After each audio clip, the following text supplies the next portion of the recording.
the director of Matt's Chance, Nicholas Gyeney. Nicholas, welcome to the Gasparilla International Film Festival. Thank you so much for having me. I appreciate it. You grew up in Seattle, Washington, and you were making films as a teenager. Yeah, that's right. Yeah, I started out in high school. I made a feature film my senior year that got me a scholarship to USC's film school. Which is a very prestigious one, quite obviously. And how did you cast that film? Did you use friends as your talent? How did you do it? I starred in it. So if you can imagine, the acting was pretty bad, and but you know, I think they saw the potential in what I could do, and I guess the mere fact that I was able to make a feature film when I was 17 is what really made them want to bring me to their school. So did the director and the actor start hating each other or not? Yeah, we fought constantly. Internal struggles, we called them. This is your third feature as a professional, and Matt's Chance sounds kind of a quirky storyline, yes? Explain what it is. A dark comedy, is that appropriate? Yeah, more like a dark dramedy, because there's a lot of dramatic elements to the film. But it's basically, it's actually loosely based on a true story about a Seattle friend of mine. And it's about a guy who walks in on his fiancée, sleeping with another man, and then he just kind of loses it. Goes on this revenge quest to get even, and meets these colorful characters played by Gary Busey and Lee Majors and Margot Kidder, who kind of help put his life into perspective. It's a very strong cast. Talk about your other actors. Yeah, the supporting cast. Yes, we have. We got Lee Majors, who played this barber who with an agenda is what we call him. Gary Busey played an eccentric pawn shop owner. Margot Kidder plays an aging stripper, and then we've got a Seattle comedian named Eddie Zanidache, who actually co-wrote the script with me, and he plays a priest who's Matt's best friend. And we've got a lovely actress named Brandy Kopp, who plays Jessica, the villainous temptress, and an amazing New York actor named Bill Cerise, who plays a Hungarian gangster named Gabor. Matt is played by Edward Furlong. So he's famous from Terminator 2 and American History X, and this is like a comeback film for him. So I can't wait to see it because it sounds really, really interesting. And is this genre really appealing to you? You say dramedy. Yeah, it's interesting because as you grow with your writing and your filmmaking, you realize how important comedic elements are in every kind of film, just to keep that rhythm alive. And I tend to write more dramatic stuff, and to kind of mask the intensity of the storyline with some humor really helps to sell what we're talking about. When you are a young producer, director as you are, how tough is it to crack into the business? Now, again, you had the scholarship opportunity at USC. That's obviously an advantage that a lot of people don't have. But how tough is it to get the respect of others? I mean, you cast some veteran actors in this, and that's pretty cool. Yeah, it's hard. I'm 26 years old right now, and when I walk into a meeting, people assume that I don't know what I'm talking about, and so I really have to work hard to make sure they see that I do. And I've gotten very lucky, but it's a lot of hard work, a lot of just relentless, stubborn determination. I made my first professional feature while I was still going to USC Film School when I was 19. And that is a horrible, horrible, terrible movie, but it made a lot of money for me because it was geared towards this kind of low-budget schlock horror crowd that picks up these low-budget movies at blockbusters, right? So it worked out. I wish it was a good movie. It's not.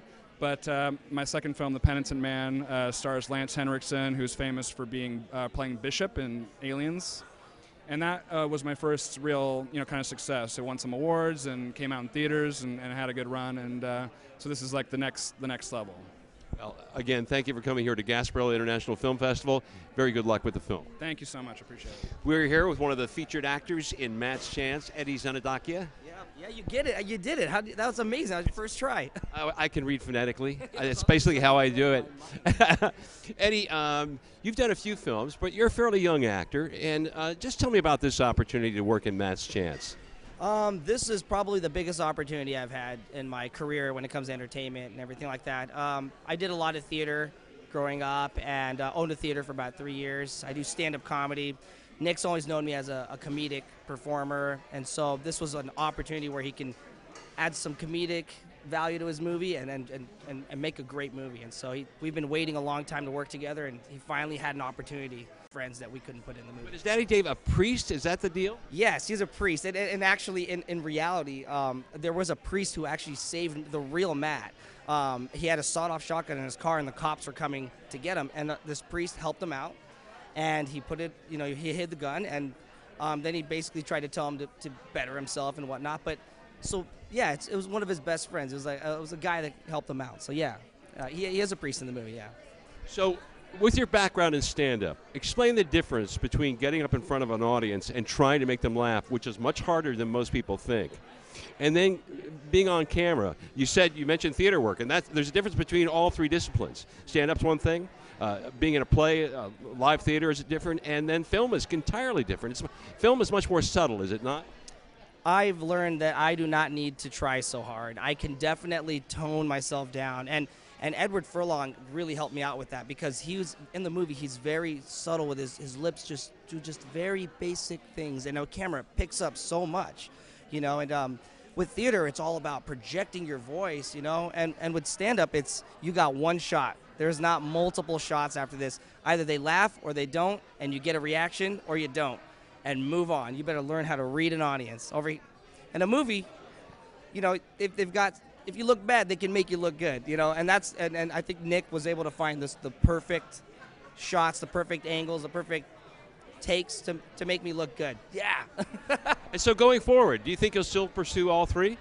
Oh yeah, I want to do it all. I want to do everything. I mean, I do rap music, I do sketch comedy, I do improv, I do theater. Movies right now are very exciting for me, and because of all these festivals, we've been able to book comedy on the road. So I've been basically meeting new people, networking with comedy clubs, and getting to do the movie biz. So can't wait to do more movies for sure. But I definitely want to stick with comedy and entertainment in general. Yeah. Eddie, take it from me. You're way too talented, and it's really kind of nauseating, but it's okay.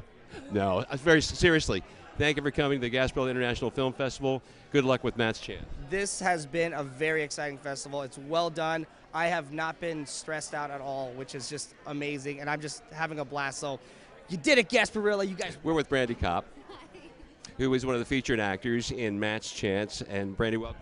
Thank you very much. Thank you. We're glad to have you here. You were born in Canada. Yes, Vancouver. And when did you come to the United States? Was it when you decided you wanted to act, or did you do that in your home country? No, I had been acting in Canada, and then I was then doing shows in LA, and so I made the move about 4 years ago. Did you start on stage first? I didn't know. I was too scared.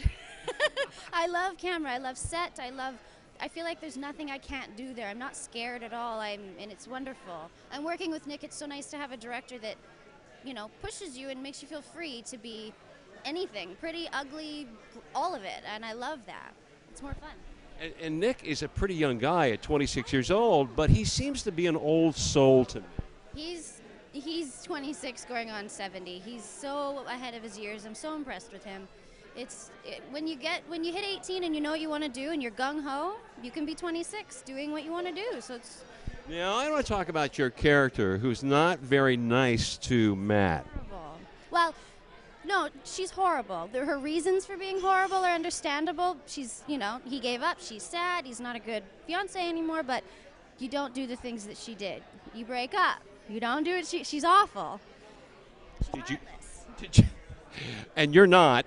So, but do you like playing against type? Yeah, way more fun. Because nice is what you are every day to people. And that's fun to play. And then people like you. So the scary thing is playing these roles people assume, if they don't understand the industry, they assume that I am that character.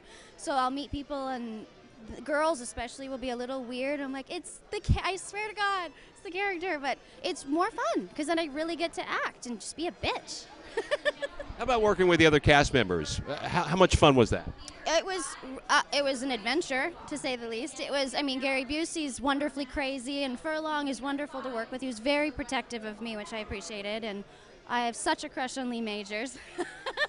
The only 72-year-old man I've ever thought was so attractive. And did you know who he was? I did, yeah. My family, I grew up with them being big fans, and then working with him, I became a fan, and I fell in love with his wife. She's so beautiful. Well, we're delighted to have you here.